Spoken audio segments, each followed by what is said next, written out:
नमस्ते दोस्तों, मैं आ गई हूँ अपनी प्रेगनेंसी के 12th वीक का अपडेट लेकर।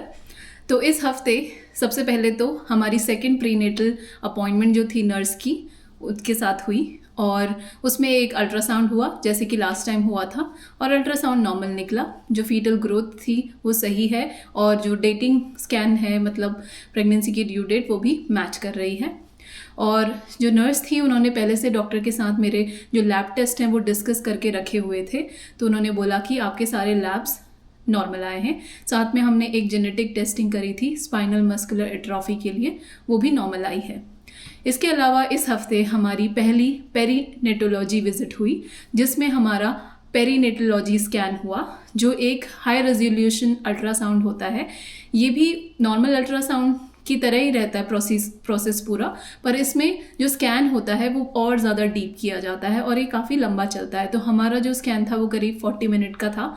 मेरे हस्बैंड भी मेरे साथ अंदर थे और उन्होंने सामने स्क्रीन में बेबी की इमेज को प्रोजेक्ट किया हुआ था।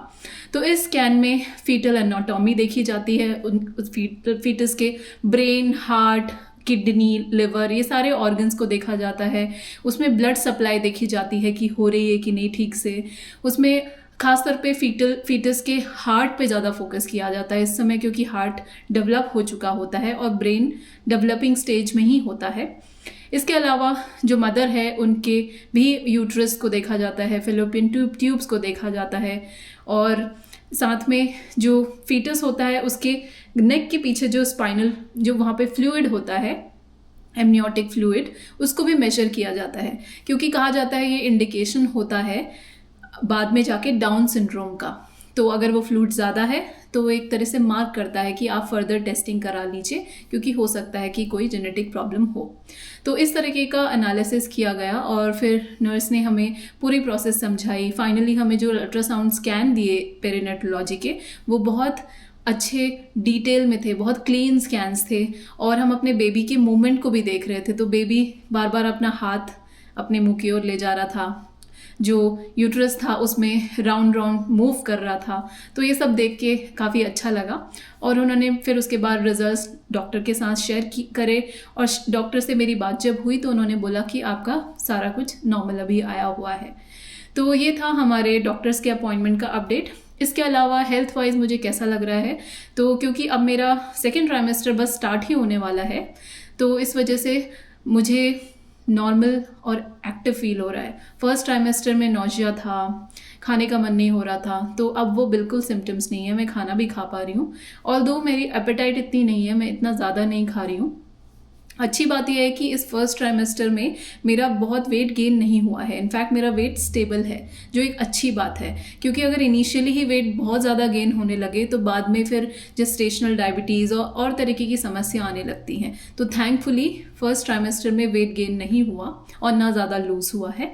पर इस समय इस हफ्ते में मुझे एक नई समस्या आई है, वो है इचिंग की।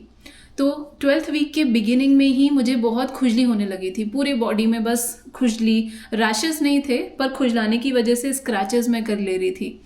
तो मैंने इसके बारे में पढ़ा तो मुझे पता चला कि ये नॉर्मल है। प्रेगनेंसी के जो सेकेंड ट्राइमेस्टर का बिगिनिंग या फिर लेटर स्टेजेस थर्ड ट्राइमेस्टर में भी जो स्किन होती है वो एक्सपैंड करती है, डर्मिस जो है वो रप्चर भी करता है, तो उसकी वजह से इचिंग होने लगती है। प्लस हार्मोनल चेंजेस हो रहे हैं तो इसकी वजह से भी बॉडी के रिस्पॉन्सेज इचिंग के फॉर्म में आते हैं। और अगर आपको लगभग मतलब ऐसी इचिंग है जो कम होते जा रही है दिन प्रतिदिन तो डरने की कोई बात नहीं है। तो लकीली आज मेरा 7th डे है इचिंग स्टार्ट हुए और अभी काफ़ी कम हो गई है। अभी मुझे फुल बॉडी में नहीं है, कहीं कहीं हाथ में और पीठ में, इस एरिया में थोड़ी बहुत इचिंग हो रही है। तो इसलिए फिर मैंने इस चीज़ को डॉक्टर्स के साथ में बहुत ज़्यादा कंसल्ट नहीं किया। मैंने उन्हें बताया और उन्होंने बोला कि बहुत ज़्यादा है क्या, मैंने बोला नहीं उतनी ज़्यादा नहीं है। तो उन्होंने बोला ठीक है, अगर बहुत ज़्यादा हुआ तो बताइएगा क्योंकि फिर बाद में ये एक दूसरी लिवर रिलेटेड समस्या का साइन हो सकती है। तो फिलहाल मुझे इतनी इचिंग नहीं है, थैंकफुली इस हफ्ते मेरी इचिंग कम हो गई है। तो ये था मेरा प्रेगनेंसी के 12th वीक का अपडेट। एक चीज़ मैं बोलना चाहूँगी क्योंकि मैं अब अपने सेकेंड ट्राइमेस्टर में प्रवेश कर रही हूँ तो मुझे लगा था कि शायद मेरा बम्प निकलने लगेगा, पर ऐसा कुछ हो नहीं रहा है। शायद बेबी अभी बहुत छोटा है, इस वजह से मेरी बॉडी में कोई मतलब बम्प वाले चेंजेस नहीं आए हैं अभी तक। पर अच्छी बात यह है कि इस ट्राइमेस्टर के बिगिनिंग में मुझे काफ़ी एक्टिव फील हो रहा है, मैं बहुत प्रोडक्टिव हूँ, अपना माइंड अपने थॉट्स कंट्रोल कर रही हूँ और काफ़ी नॉर्मली मैं अपनी दिनचर्या बिता रही हूँ। तो मैं काफ़ी ऑप्टिमिस्टिक हूँ कि सेकेंड ट्राइमेस्टर भी अच्छे से बीत जाएगा। तो दोस्तों ये था मेरे 12th वीक का अपडेट। अब अपनी प्रेगनेंसी के 13th वीक के अपडेट के साथ मैं फिर से आपसे मिलूंगी। नमस्ते।